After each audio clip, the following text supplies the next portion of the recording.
Welcome back. It's wonderful to see you. How are you feeling today? Okay, well, as we always like to do, let's begin this session by grounding ourselves, okay? So if you would, go ahead and sit up straight. Okay. And put your feet flat on the ground. Thank you. And just get present to the room around us. Take a breath. And notice your body. Notice where you're making contact with a surface. Notice the chair. Notice your feet. Notice any sounds you may be hearing. Maybe notice any smell, anything jump out. Just get very present right here and right now.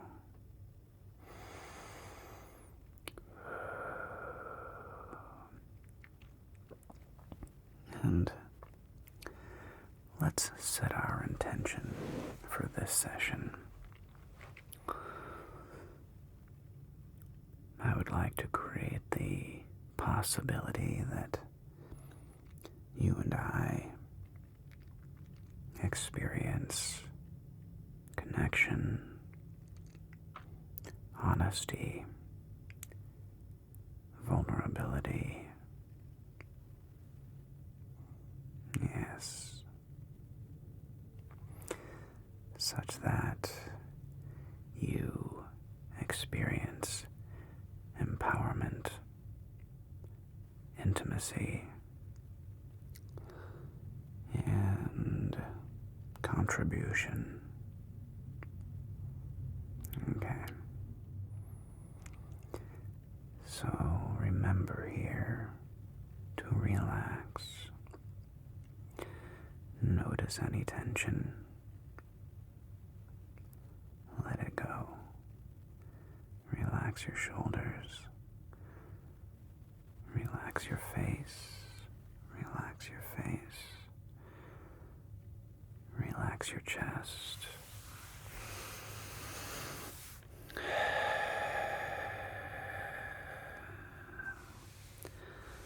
So that we can create a safe and also powerful environment. Okay? Alright. Well, hopefully this will be fun. Shall we begin? Okay. So, has anything come up since we last saw each other?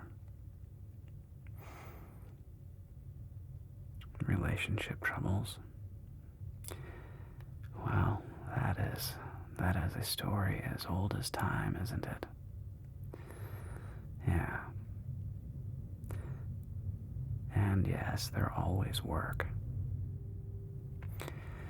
Or maybe work is the wrong word, because I don't know about you, but I associate work with struggle and difficulty and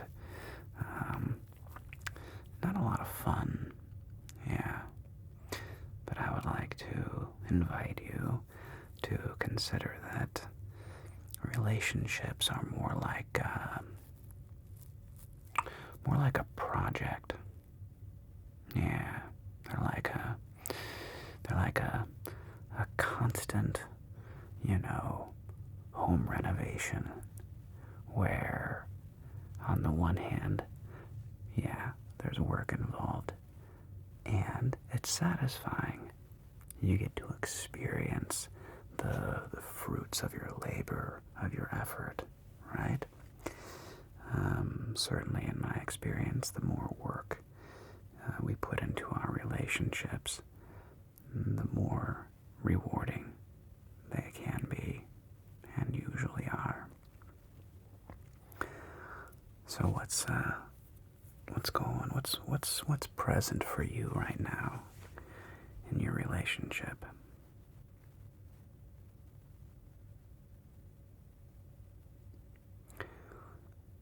Would you say there's sometimes a communication breakdown? Yeah. They don't understand you. Yeah. No, look, my wife and I have been married almost 5 years now. Known each other, been together for about 7. And it's a constant project. Yeah. Even for us, we experience communication breakdown, frustration, annoyance. How often do you find yourself getting annoyed with your partner? Yeah? Well, the longer you're together, the more that will likely come up. It is the nature of the beast, in the beginning of any relationship. It's it's goo goo gaga. It's passion. It's romantic. You're trying to impress them. They're trying to impress you. You always put on a nice shirt and do your hair and try to you tell your best jokes. Yeah. You're always putting your best foot forward, and they're putting their best foot forward. And it's exciting, and it's new, and your body is flooded with hormones, serotonin, oxytocin, and it can just seem profoundly powerful. I've known many couples, some that have stayed together and some that haven't, where, regardless, the beginning was euphoric. Yeah. Would you say that was kind of your experience, like that initial few months of euphoria of being around the person, where the thought of seeing them just gave you butterflies? Yeah. Yeah. And then as relationships mature, you settle into the partnership phase. And that's when, reality sets in. Yeah. You get to know each other better. You find out some of the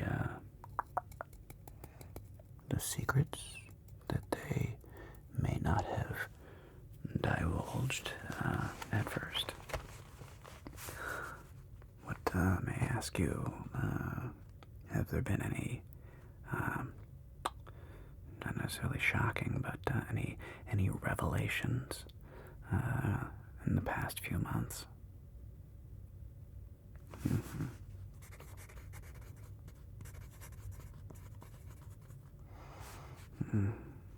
Yeah.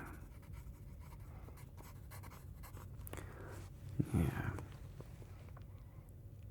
Well, it can be scary to be fully honest with your partner. Yeah, I can attest. And what I invite you to remember is that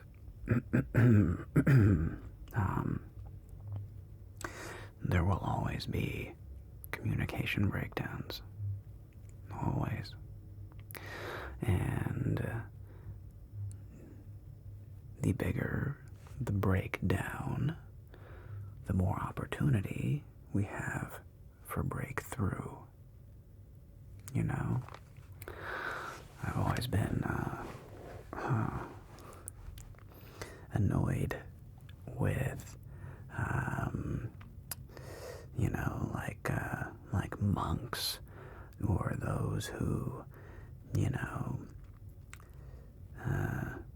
isolate themselves in a monastery or a temple, and they sit around in silence and in meditation, maybe reading the Bible or the Bhagavad Gita or some other holy scripture, and the thinking that they're so very zen and they're so enlightened, and I think that is a bunch of hooey. The real test is how you react when your partner upsets you. How do you react when your partner disappoints you? Yeah, it's one thing to be sitting by a babbling brook in the mountains and sitting in a lotus position, chanting Om and being all present. Do that with a spouse and children around. See what that's like. It's a bit of a different experience. So, with that being said, I say this to remind us both that that life is messy, that relationships are constant projects. Things are always breaking, and we get to fix them. But the good news is that every time something breaks and you don't run, you stay in the pocket, you stay together, you communicate, you talk, and you can work through it. The beauty on the other side is something that was literally unattainable before the breakdown. Humans, we need that. Yeah. In relationships, they're a bit of a crucible.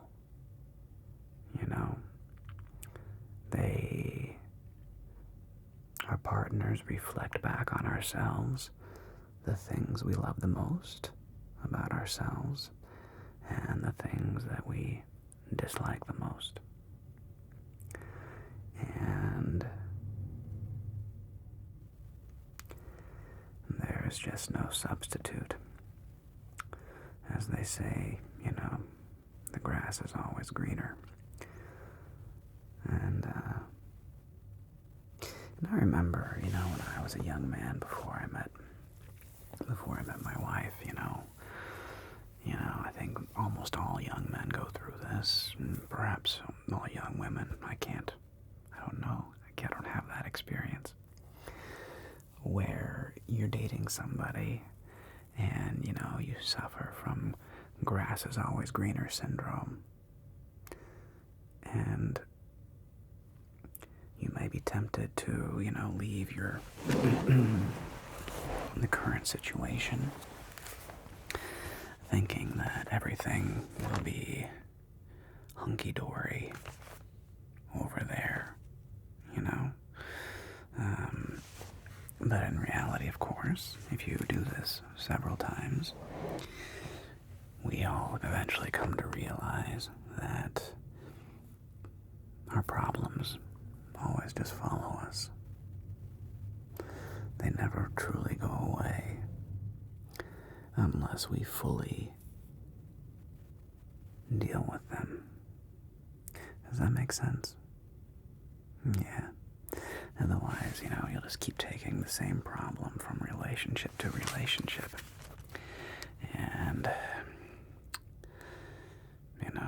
it's like the people that are, serial monogamists, or they have 3, 4, 5 marriages.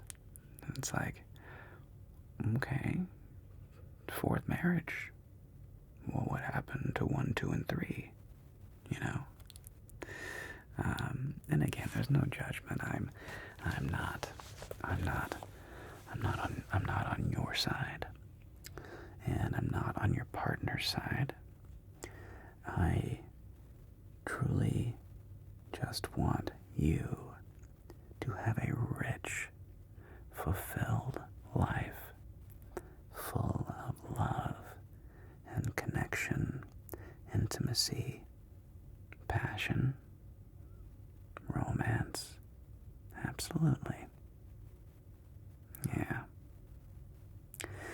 So, do you recall the cause of the most recent breakdown?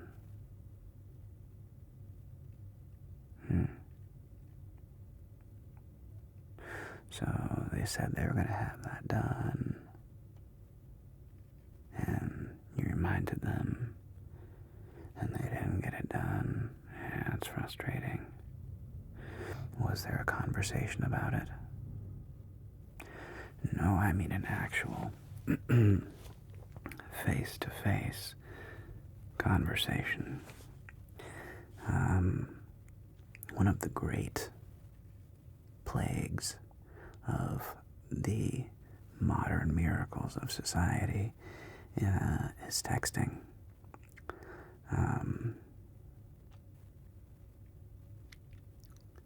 Texting is an incredibly poor form of communication. Okay? It's borderline horrific, especially for anything that's important.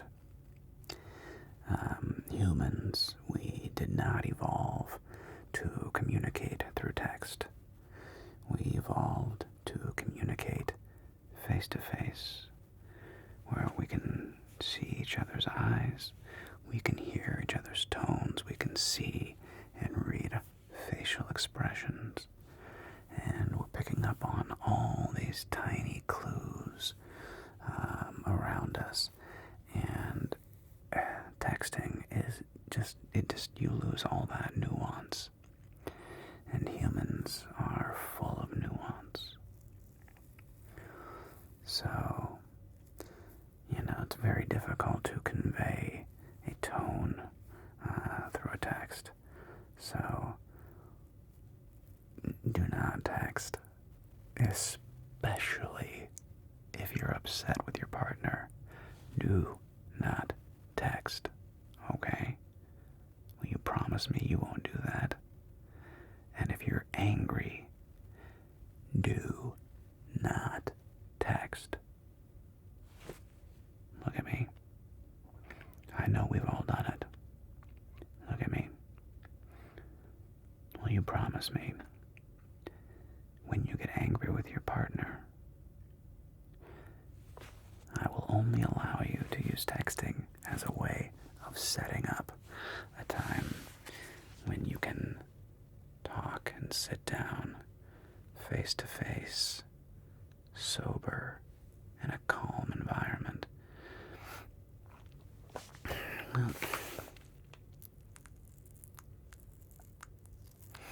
I'll give you I'll give you an example of a recent communication breakdown I had with my wife. Okay. So, I was out running my dog Lucy, as I do. And I get home from the run, and I didn't notice that she had put some pavers outside. And I go in the house, and she's pretty excited. She's like, "Hey, did you see what I did?" And I totally didn't. I completely was oblivious to it. And I go inside and I say, "No, well, what's up?" I drop off Lucy and we walk outside, and she shows me these pavers, which were not, to me, they didn't look wonderful. Okay, they were kind of like stacked on the gravel. These rectangular concrete pavers. And she's going like, "Well, won't this be nice because we can make a walkway? That way we had somebody come to the house earlier, and you can see there was like a little footprint and like a muddy patch in our grass, and clearly they had like slipped a little bit." And she was like, "See, if we put the pavers over here, then we, can divert traffic this way, which is safer, and blah, blah, blah, blah." And she's like, "Do you like it?" And I was like, "No." And she got really bummed by that. She was like, "Why not?" And one, I just didn't really like the way they looked, and I knew that to get them to look the way I wanted was going to be a big project, and it was gonna take me time, and it just felt honestly like homework, like a big energy dump that I didn't want to do. And when I said no, she was very hurt by that. And she was like, "Well, what the?" Well, she was mad. She was genuinely mad at me. And I got mad that she was mad at me. And I was like, let me go finish my workout, and let me just think, and we'll talk later. She's like, fine. So I go into my garage, and I'm finishing my workout, my push-ups and my back raises and stuff, and I'm sitting there going, "Okay, man, Jeremiah, what is going on here? What am I resisting?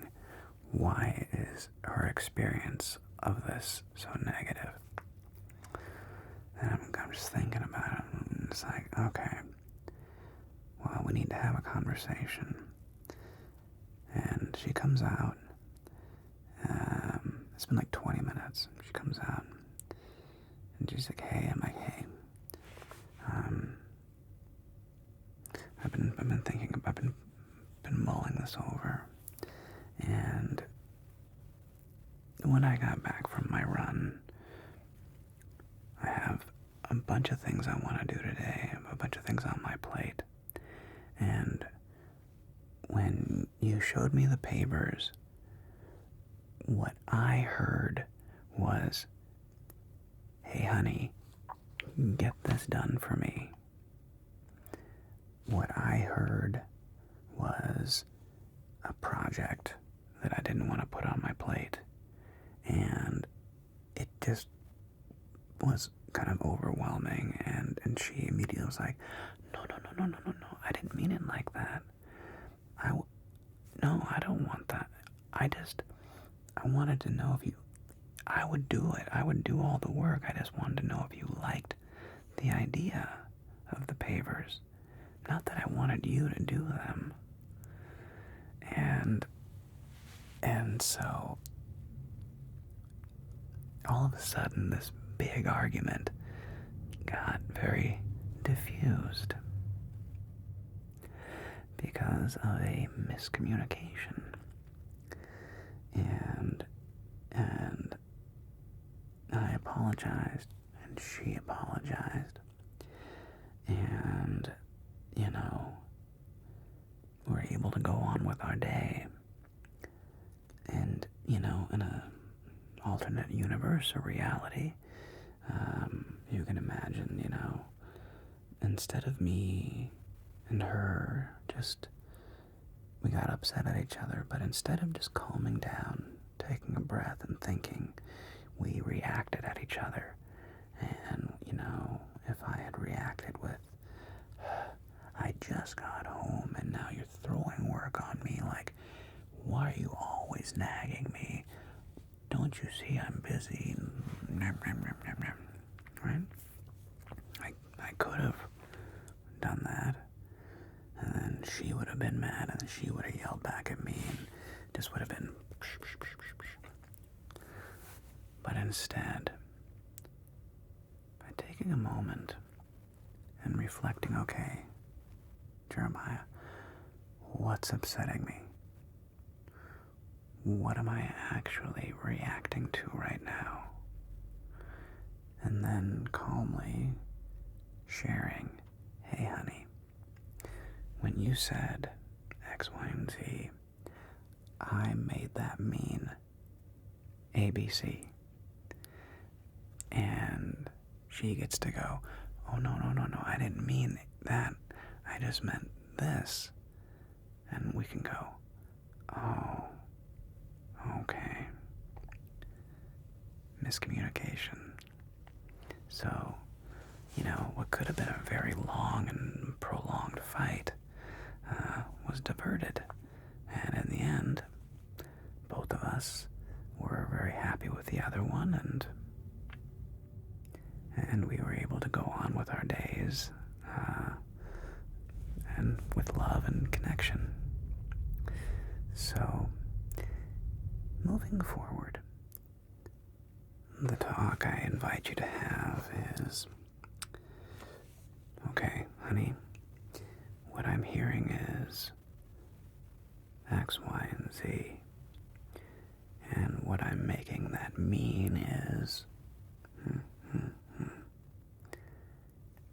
is that what you meant? And they might either go, yes, or no, let me clarify. And allow them to clarify, and then recreate them. So, what I'm hearing you say is, did I get you? And let them, yes, if they feel seen and heard, usually that's the end of the issue. Because most communications or communication breakdowns occur because neither party is hearing what the other person is saying in the way that they mean it.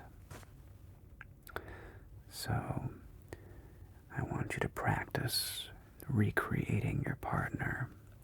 So if they say something that upsets you, you can say, well, wait, okay, what I'm hearing is that you mean X, Y, and Z. Did I get you? Maybe. No. So, okay, so what did you mean? Okay, so you meant X. Okay. And it seems pedantic, and it can be, and it's very, very effective, especially when we're mad at our partners. Take a breath and say, okay, what I'm hearing is, and the way it makes me feel is, did I get you? And the answer is probably not. Yeah. And that gives them an opportunity to clarify.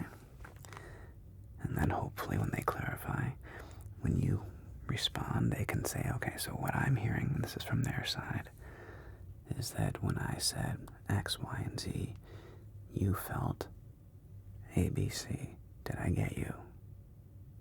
It's very important. Did I get you? And I invite you to try this on. Some might call it like steel manning your partner's position, right? And see if you really get each other. And if you do this, if you do, you can let go of one's own ego. You can let go of being right and making them wrong.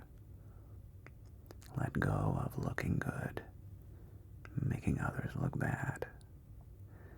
And just listen. And after you've recreated your partner, ask, did I get you? Did I get you? Okay. You want to try that on? Are you ready to have a powerful conversation? And it starts with an acknowledgement. I love you. What I heard is da-da-da-da-da. And what I made that mean is da-da-da-da-da. Okay? Alright. I look forward to hearing back from you. The results. Alright. I'll see you again soon. Good luck. You got this.